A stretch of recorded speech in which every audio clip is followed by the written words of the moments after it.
So we dug this one out of the archives because we thought it was a good fit. In a recent episode, we talked about faith healing, and we mentioned the placebo effect, and we kept talking about this placebo effect episode we did, remember? We really did. And so the great opportunity, no time like the present, to go back and revisit this classic stuff they don't want you to know from yesteryear on the placebo effect.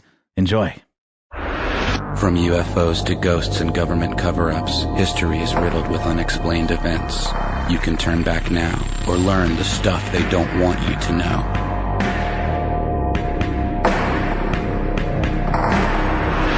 Hey everybody, welcome back to the show. My name is Matt. And I am Ben. And today we're going to be talking about something that I've been doing since I was a wee tyke, something my mom taught me. Whenever I feel like I'm getting sick, and you know, we're in the cold season right now, and I tend to get one nice bout of sickness every year, and I have gotten a sickness ever since I was a little boy. And what my mom would do is give me a giant glass of orange juice, and she would say, drink this, it'll make you feel better. And so now, even, you know, I'm 30 now, and this year, I've been drinking orange juice like a madman, because I feel like it's going to stave off this sickness that's coming on. I know it's coming. But what I've learned over the course of the past few months is that the vitamin C isn't actually doing anything to my immune system. Huh. Okay. Like the power of belief. That vitamins really, aren't doing anything about that. Well, they're probably still good for you, even if it's true that they're not doing anything. It's good for my body, but it has no direct effect. Well, let's take a more extreme example. Do you have asthma? Do you know anyone who has asthma? I did have asthma as a child. Yeah. Oh yeah, grew out of it, huh? I had wimpy white boy syndrome. What the heck is that? That's something that my wife has talked to me about. I don't know. It's something about our genes, man. I got all these recessive genes in me. Oh, and allegedly, you know, little white boys, they tend to get a little sick. Wow. I used to be hooked up to one of those machines, a respirator at night. Really? When I was a kid, yeah. Wow. Well, luckily, you were not the person I was talking about. In a novel that I really enjoyed, it was pretty creepy, called It by Stephen King. Listeners, some of you may have read it already. And I'm sure a lot of people have seen the miniseries. Read the book. I hate to be that guy, but the book is crazy good and scary and freaky. Anyhow, in It, there is a character named Eddie Casbrack or something like that. Eddie K, we'll call him. Eddie is a bit of a hypochondriac, and he has a very overbearing mother. And Eddie's mother is convinced that Eddie has asthma. Eddie himself is also convinced that he has asthma. And there's a spoiler alert here, and I feel like it's not too crappy of me to say this because it's been out for a while. And you're not really breaking the story that I'm much. I'm not breaking a huge plot point in the story. One thing that you find throughout the story is that Eddie K doesn't have asthma. And the entire time, that he thought he did as a child, his pharmacist was trying to placate his mother by giving him just an inhaler that had some stuff sprayed in it to give it a medicinal crappy taste.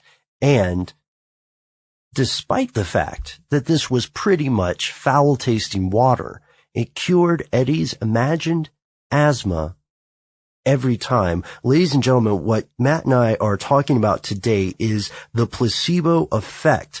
And a placebo effect is not just something that allows a purported medicine to fix a psychological or psychosomatic disease. It can actually cure real conditions. And from what we've been learning, when we did an episode on this, apparently the placebo effect is getting stronger. What do you think, Matt? Oh, that is so crazy to me. So what we're really talking about here is the power of the human brain and the mind and belief. The power of belief. And this is where it gets a little weird for me because I have a hard time really grasping some of this stuff because it seems so pseudo-scientific. It seems almost spiritual in a way. Okay. Where it bridges that mind-body gap. It's tough for me to wrap my head around, really, but it's fascinating. My God, it's fascinating. What if I give you a pill that will help you wrap your head around it? See, but that would probably work. I don't know. It might have to be from a doctor at least. At least have the perception Well, that's of that. been shown to be true. All right, well, let's start digging into this, Ben. Okay, so let's define it first. Okay. The placebo effect. According to Rational Wiki, which we wanted to check out here because we figured they would have the least spiritualized definition, Yes. right? So they say it's a psychosomatic phenomenon in which symptoms of a disease or condition lessen or even appear to be cured completely from the patient being merely exposed to a treatment. Now, this is important because it means symptoms might disappear. They might feel better. They might actually be better, whether or not the treatment they were given had any real medicinal effect or active chemical or pharmacological agent in there. That means just the idea that you are somehow being treated can affect your mind such that your mind makes effects on your body. You Yeah. imagine yourself well. It's so crazy. It's almost as though it's allowing you to unlock your immune system that already exists within you to fight off whatever the thing is that you're trying to beat. Right. And we know that there are some measurable effects of the mental outlook on the human body, mind over matter, if you will, right? Mm-hmm. And it's strange because you and I did an episode a while back that we re-released recently asking whether or not the placebo effect is getting stronger. Now, we dug into it with some more details in this podcast, and we have some interesting things to tell all you lovely guys and ladies out there today. But before we get to that, let's just say some weird, maybe disturbing, maybe cool facts about the placebo effect. One, the packaging matters. Yeah. The packaging on the pill matters. If it's flashy, it looks like they spent a lot of money creating this package, which means, hey, maybe they spent a lot of money creating this pill or whatever this solution is that I'm taking. That's crazy. Yeah, and it's an effect that also transcends medicine. People will judge wine that seems to come in a more expensive bottle as a better wine. Oh, too. yeah. Oh, totally. Well, and here's another weird thing, Ben. All right. Older drugs, the real drugs that actually have some kind of active agent in them, don't seem to work as well anymore because they're older and I don't know. This is really weird. There are a lot of things you can get into with this fact, but okay, so somebody's perception of it as less effective. well, because that's been around for a long time, as opposed to this new drug that is essentially the same thing and possibly even has the same active ingredient in it, will have a stronger effect. And there's another thing. There's a huge debate between the medical communities, the respective little islands in the archipelago of medicine. There's this huge debate about how alternative medicine, quote unquote, or homeopathy works. Some people believe that it's entirely due to the placebo effect, that if you really believe you're drinking, energized water, or you are having your chakras aligned, that the simple belief that a patient might have that this is working is the engine behind the results. Now, we're not doing an episode right now on alternative medicine or homeopathy or any of that stuff. We will do an episode on it if you would like to hear it in the future. Interesting other facts about the placebo effect. It has been observed in both animals and babies. And that's the weird thing about that, Ben, is that it usually requires some kind of conditioning, which basically just means someone telling you, hey, Ben, I'm giving you this pill and it's going to help with your bursitis. Yeah. You have to know what the mechanism is. It's not learned. Yes, exactly.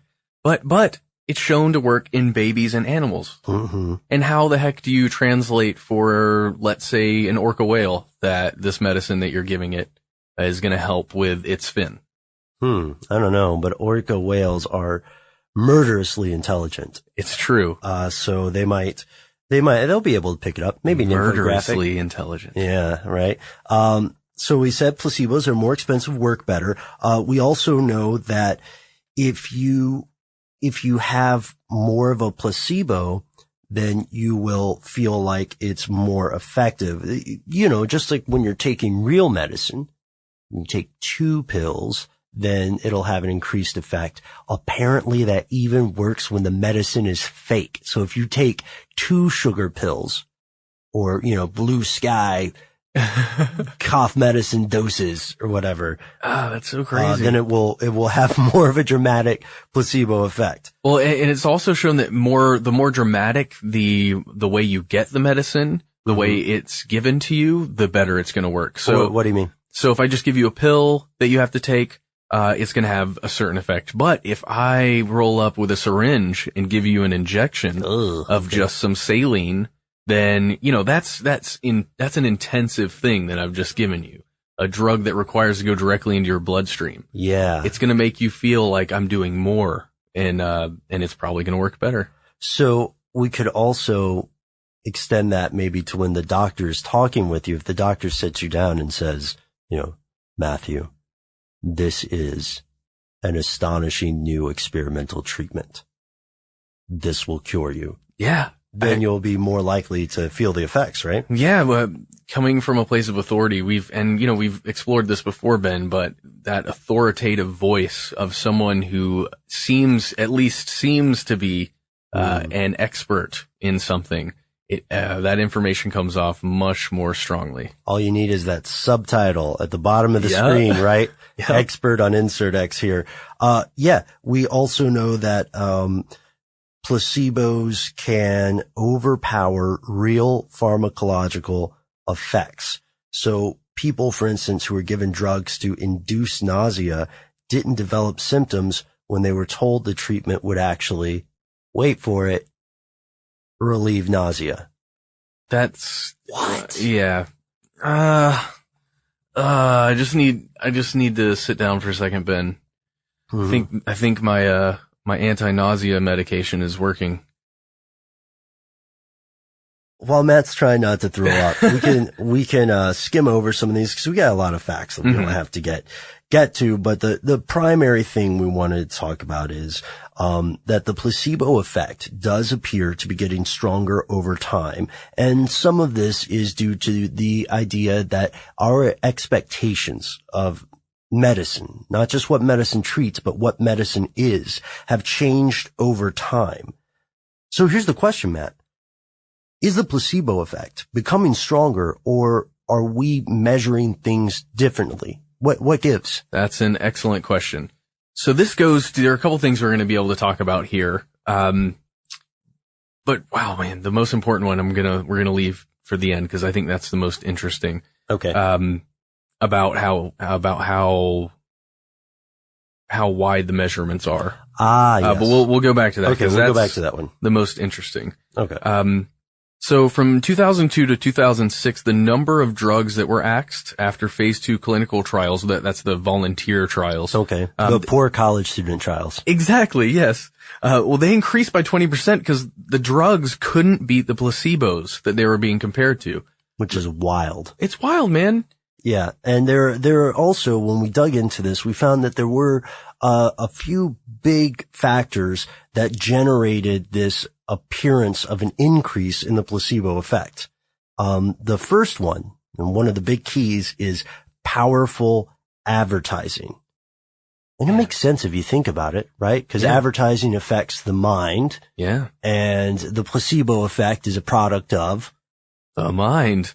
And man, that again, it's that mind-body connection that it's so fascinating. We're going to have some kind of large series just on this, Ben, just on the mind-body connection. And you know what we need to do? We need to get the people from Stuff to Blow Your Mind. Oh yeah, that'd be cool.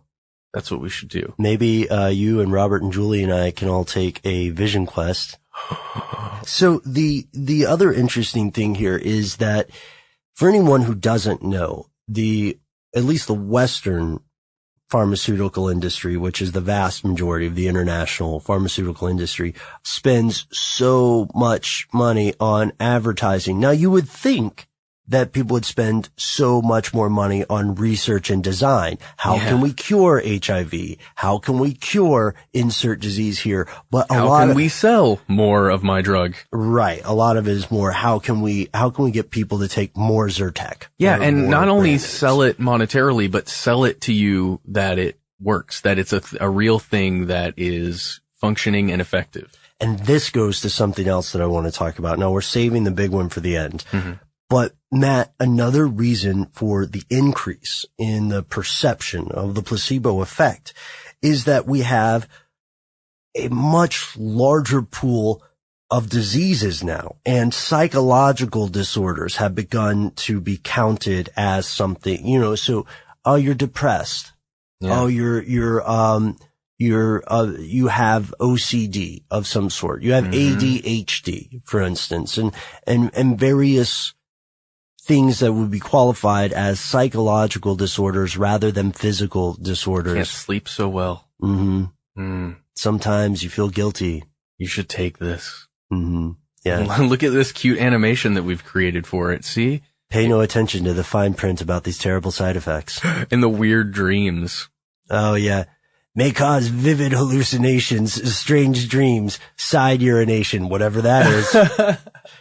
Yeah. Well, now, of course, we're not saying this to in any way denigrate people who do suffer from psychological disorders. And we're not saying. Absolutely not. We're not saying that that the medicine that these people might be taking isn't real. But what we are saying is that the placebo effect is measurable in these psychological disorders as well. And it is no secret that psychological disorders are widely misdiagnosed. Oh, yes. I've had many conversations with my wife, the school psychologist, about misdiagnosis, especially in younger people.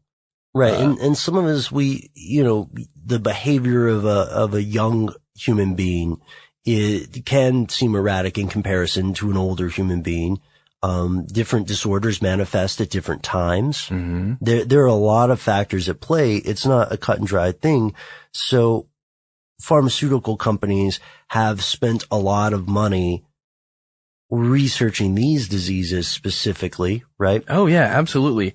And just another thing here, Ben, that kind of it struck me as crazy is that the attitude of the way a doctor comes at your disease and the way they basically whether or not they give you a negative or a positive diagnosis initially is going to can change the way, the outcome of whatever it is that you were suffering from. Oh, okay. So just whether or not you have a positive or negative outlook on whatever it is that you're going through can change the way it affects you. Okay. So if a doctor comes in and says, I've got great news, Mr. Bolin, your hammer toe will be completely solved by this operation that we're doing. Not operation. That's important. It'll be solved by this pill. Yes. Or even better, this injection, right? Versus, we've got terrible news, Mr. Bolin. There's only one hope for your hammer toe. It's this pill. You gotta amputate. We've got to amputate. Placebo that one back. Yeah. All right. So now it's time for the largest reason. Maybe we'll do a drum roll, and then Matt, the honor is yours. So the most interesting reason that it seems the placebo effect is increasing is because our range, our scope is getting much larger, and we're looking at many more developing nations, and getting data from developing nations that have access to drugs that they have never really had access to before. Okay. And it's Western medicine. And there's kind of this thought that Western medicine is very powerful, and the belief in this medicine itself is very strong in a lot of developing nations. So when you give someone in a developing nation let's say a handful of pills and you say, this is going to cure X for you. Mm-hmm. The strength in that belief of that medicine, even if it's a placebo, is so great that it seems to be almost larger there. So the expectancy, which is key in the effect of a placebo, means that placebos in developing or poor countries actually do better than they would in a developed country. Yeah, it's pretty weird, isn't it? Yes. And so that's what you mean by scope, right? So since I see what you're saying, since we're measuring from a much larger sample size, yes, we're bringing up the average. Yes. And we'd be remiss if we didn't point it out. Not a lot, but some of those conspiracy theories about the way that pharmaceutical corporations handle experimental trials in developing countries have a grain of truth to them. As a matter of fact, a few of them are absolutely true. So there's a wealth of information that we could examine there in a larger context. And there's a lot here that we're not touching on too much about the prevalence of organized medicine, the way it's organized. Does the AMA do more harm than good? That's one that we hear brought up a lot. Yeah. And, I don't know about you, man, but I'd love to examine those in the future and hear what our listeners think about this. But first, before we tell you how to contact us, let's hit one last thing, Ben. Okay. What's that? Let's talk about the power of belief and its limitations. Ooh, good. Yes.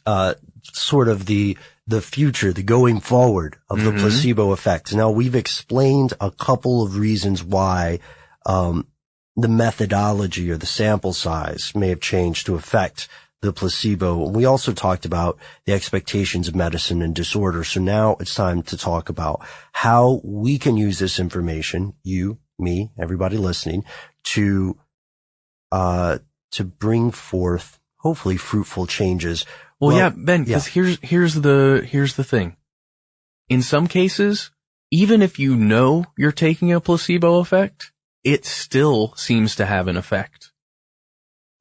That's pretty crazy, right? So even if you're aware that you are just taking a sugar pill, you can convince yourself that it's not just a sugar pill, and it may help you. Yes, that's true. So what we're saying is that it may be possible to construct psychological strategies that hack a patient, to exploit the placebo effect for positive results. Now, or better results rather. Now we know, of course, that if someone is, for instance, horrifically burned, you can't give them a sugar pill and solve their problems. Absolutely not. There are definite limits to this. If there weren't, then everybody would just live forever, right? Mm-hmm. But we do know that we are in a pioneering age of exploration between the relationship between the human mind and the human body. And the placebo effect is much more likely to be the tip of an iceberg than it is the iceberg entire. So although we know why it's increasing, we do know that there's something to it. And it's reminding me of a lot of other sort of placebo effect related things about the mind having power over the body. But before I get on a rant, before we go too long, we've already built up our case for pharmaceutical shenanigans in the developed world, which we will return to. And we've already touched on some of the conspiratorial things that people say about alternative medicine versus Western medicine. And we want to hear what you think about it, because all of our best ideas come directly from you, the listener. And to prove that, let's do some listener mail. Matt, what do you say? Absolutely.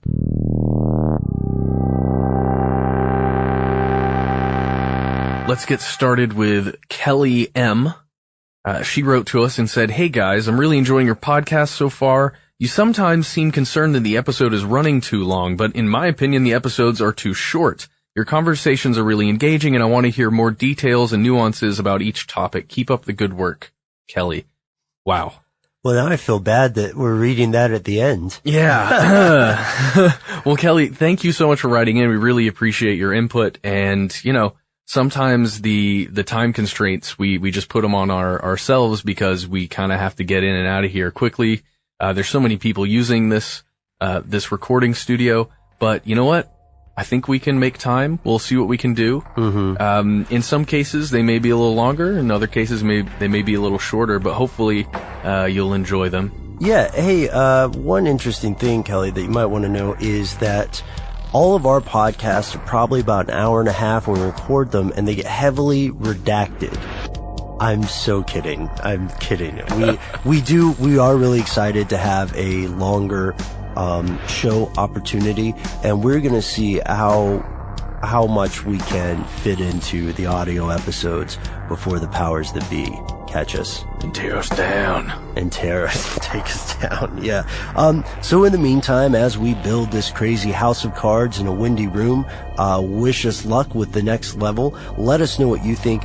Do please find us on Facebook and become our friend on Facebook. We would really appreciate it. It makes us much less likely to be fired.